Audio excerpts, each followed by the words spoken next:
Boa tarde, meus irmãos e irmãs, você que me ouve, a paz do Senhor. Estava meditando na palavra do Senhor aqui, queria compartilhar com os irmãos.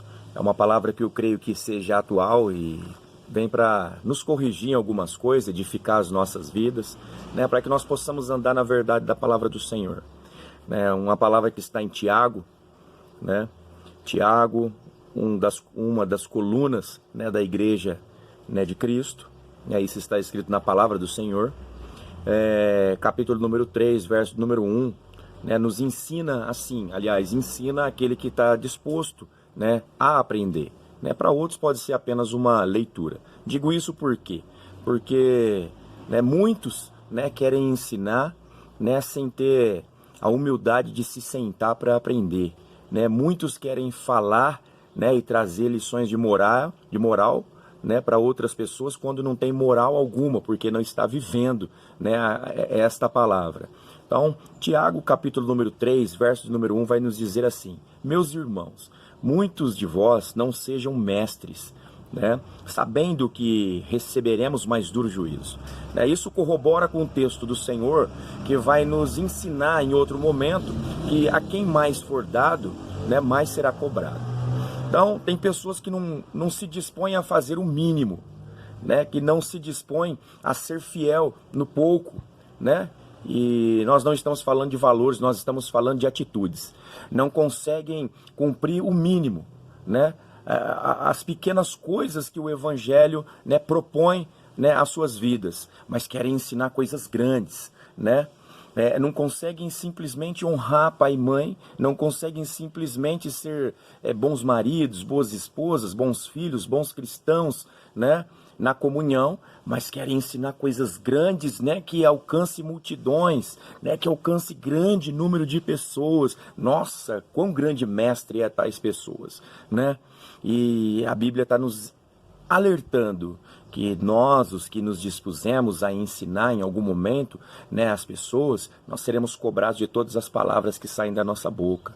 Nós seremos cobrados de todo o ensino que nós nos propusemos a dar, Seja esse ensino o ensino do Senhor, ou seja o ensino daquilo que está aqui dentro da nossa cabecinha, muitas vezes cheio de minhoca, não cheio do Evangelho, mas seremos cobrados disso também, Seremos cobrados como os mestres que nos propusemos a ser, É um alerta aí, toma cuidado, Tenha a humildade de se sentar e de se dispor a aprender, O Senhor, Ele não busca por pessoas perfeitas não, Mas Ele vai cobrar a disposição que você teve de buscar a perfeição que está nele, Você não vai precisar chegar no Senhor e dizer: Senhor, eu consegui. Não, você precisa simplesmente dizer: Senhor, eu perseverei na caminhada. Ela foi difícil, mas eu tentei, É isso que eu preciso. Há pessoas aí que vivem totalmente fora, mas estão pregando uma perfeição inalcançável, Uma perfeição, inclusive, que não buscam. Não é que não tem, mas também não buscam, Não vivem, mestres fajutos, falsos mestres, Que não têm humildade, que não têm mansidão, que não têm nem conhecimento. Muitas vezes estão aí, simplesmente como papagaios, não estão proclamando o Evangelho, não abrem a Bíblia, abrem a internet, procuram alguma coisa pronta na internet e querem passar para as pessoas como se fosse uma verdade que vivem e que não é, Sendo, na verdade, aquilo que Jesus abominou, Porque Jesus, Ele veio, e Ele veio para os pecadores, Ele veio para os pecadores, para aqueles que reconhecem que são pecadores, Há uma máxima que diz, e ela é verdadeira porque a Escritura corrobora com ela, aonde se diz que Deus, Ele ama o pecador, Ele abomina o pecado. Isso é absolutamente verdadeiro, porque a Bíblia vai mostrar que Deus amou o mundo de tal maneira que enviou o seu Filho unigênito para que todo aquele que crê, todo aquele que nele crê não pereça, mas tenha a vida eterna, E Deus enviou o seu Filho ao mundo, não para a condenação do mundo, mas para salvá-lo. Assim se dá a prova do amor de Deus para conosco, como diz o Evangelho, tendo Jesus, dado a sua vida por nós, sendo nós ainda pecadores. Então o amor de Deus, ele se dá pelo pecador, A justiça de Deus que vai condenar, no final dos tempos, ela não tem nada a ver com o amor. A justiça de Deus, ela vai se dar de acordo com a vida que eu decidi viver, tá bom? Não tem nada a ver com o amor de Deus. O amor de Deus está descrito no livro de Romanos, onde diz que nada pode nos separar do amor de Deus. Nada. Nada do que eu faço vai me separar do amor de Deus. Porém, a justiça de Deus. Deus é um Deus de amor, mas Deus é um Deus de justiça também. E nós precisamos compreender essa justiça de Deus sobre as nossas vidas. Por isso que nós necessitamos perseverar até o fim, para que nós possamos ser salvos. Então nós precisamos ter uma vida dedicada ao Senhor.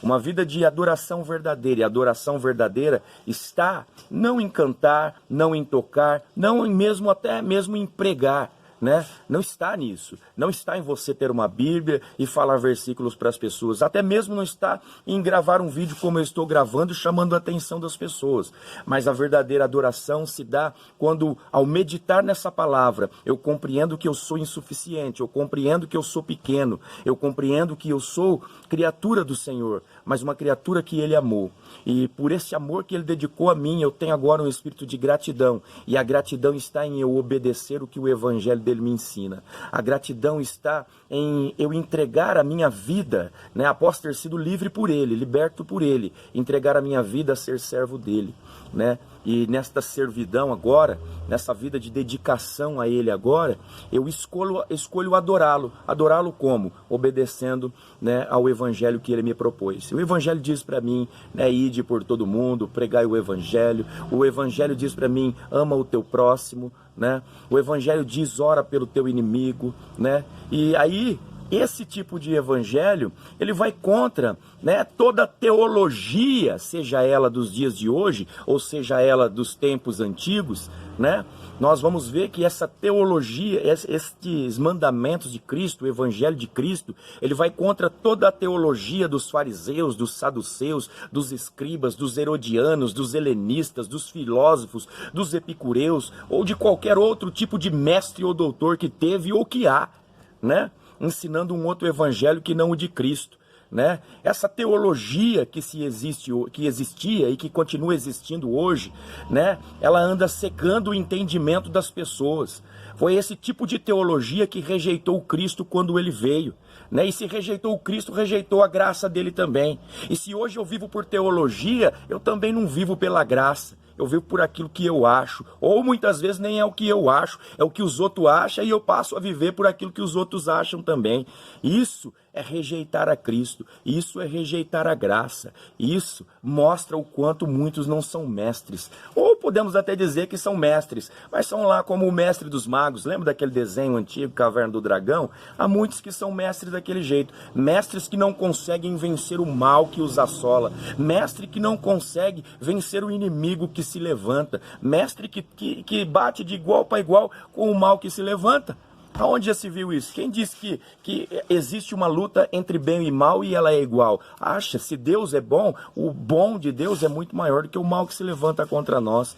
Um mestre dos magos que não conseguia, né, organizar e proteger a vida daqueles que estavam ali sobre a sua direção, que nunca conseguia organizar e enviá-los para casa, né? Nunca conseguia fazer eles passarem para o outro lado. Já o nosso mestre, ele nos convida a passar para o outro lado, e ele caminha junto com nós, ele não some, né? O mestre dos magos sempre dizia alguma coisa e ele sumia, mas o meu mestre, o mestre dos mestres, ele caminha comigo, ele está dentro de mim, ele me convida a passar para o outro lado, sabe? Passa para o outro lado da teologia, vai para o lado da graça, e eu vou com você, em todo o tempo eu caminho com você, tá bom? É esse aí o mestre que o Senhor nos chama a ser, mas sendo com ele. Amém? Viva o evangelho, não fica repetindo como papagaio coisas dos outros, não. Isso é uma palavra que eu dou para aqueles que caminham comigo e que confiam que eu sou um homem de Deus, né? Mas que compreendem que também precisam ser homens e mulheres de Deus, tá? Não deixando uma responsabilidade somente na vida desse pastor aqui, porque dentro da sua casa é você que é o pastor. E se você não vive aquilo que você publica na internet, você é mais um hipócrita e mais um fariseu. E tem contas para acertar com o Senhor. Amém? Louvado seja o nome do Senhor. Não estou bravo, não. Estou bravo, não. Isso é apenas um ensinamento. Aqueles que caminham comigo de perto sabem que eu não estou bravo. É a maneira de expor o evangelho. Mas da mesma maneira que eu exponho, a minha família, ela pode ser testemunha de que eu vivo o que eu estou falando. Os que estão ao meu lado sabem que eu vivo o que eu estou falando. E de você? Será que pode se dizer isso? Você tem testemunhos? Como está a sua vida? Como está seu casamento? Como está a sua vida no trabalho? Como está a sua vida com Deus? Faça essa reflexão. Amém? Uma boa tarde a todos. Que Deus continue em suas vidas e que você continue entregando a sua vida nas mãos de Deus. Em nome de Jesus, amém e amém.